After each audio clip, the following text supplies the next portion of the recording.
Good evening বন্ধুরা, আশা করি সবাই খুব ভালো আছো, সুস্থ আছো। আমিও খুব ভালো আছি।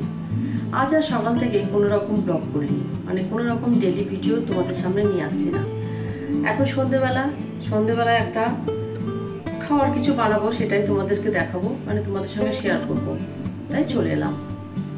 সারাদিনটা শরীরটা আজকে ভালো ছিল না, আর শরীর খারাপ নিয়ে তোমাদের সামনে আসতে ভালো লাগে না।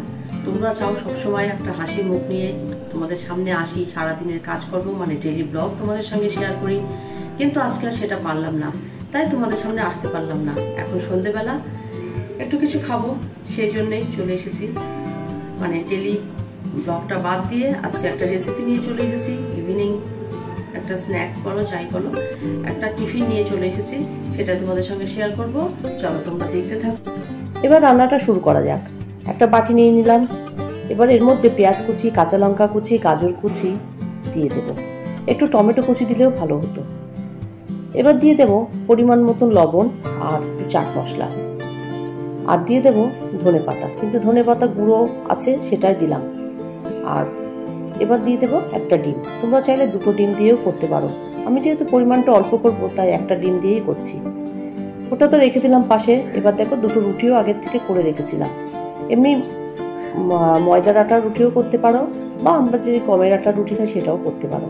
আর একটা পাতলা বাটি নিয়েছি, বাটিটার মধ্যে রুটিটা বসিয়ে বাটির শেপ করে নিলাম।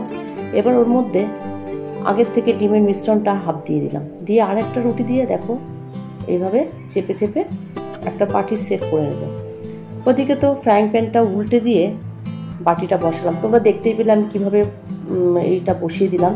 দিয়ে এবার ছুরি দিয়ে আস্তে আস্তে 4-5টা কেটে নেব। কেটে বাকি অংশটা তো তুলে রেখে দেবো, ওটাও কাজে লাগানো যাবে। আর বাটিটাও তুলে নেব। একদম দেখো বাটির মতন হয়ে গেছে। এবার গ্যাসটা বাড়িয়ে কমিয়ে তেল দিয়ে আস্তে আস্তে ভাজতে হবে।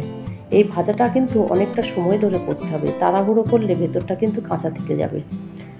তাই গ্যাস বাড়িয়ে কমিয়ে এভাবেই আস্তে আস্তে করে ভাজতে হবে। কখনোই ডুবো তেলে দেবে না, ডুবো তেলে দিলে কিন্তু এটা ফেটে যাবে।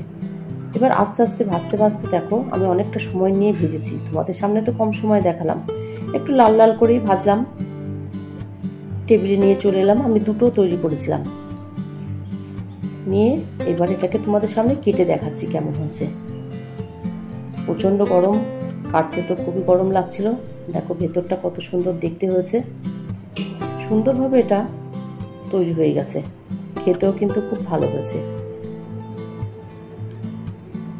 তোমরাও বাড়িতে এইভাবে ঝটপট করে বানিয়ে নিতে পারো, বাচ্চাদের টিফিনেও দিতে পারো। এটা ভীষণ একটা হেলদি খাবার। কেমন লাগলো আমার এই রেসিপিটা তোমরা অবশ্যই আমাকে কমেন্ট করে জানিও। আজ তাহলে এই পর্যন্ত। আমার ভিডিওটা ভালো লাগলে like, comment, share and subscribe করো। সবাই খুব ভালো থেকো, সুস্থ থেকো। টাটা।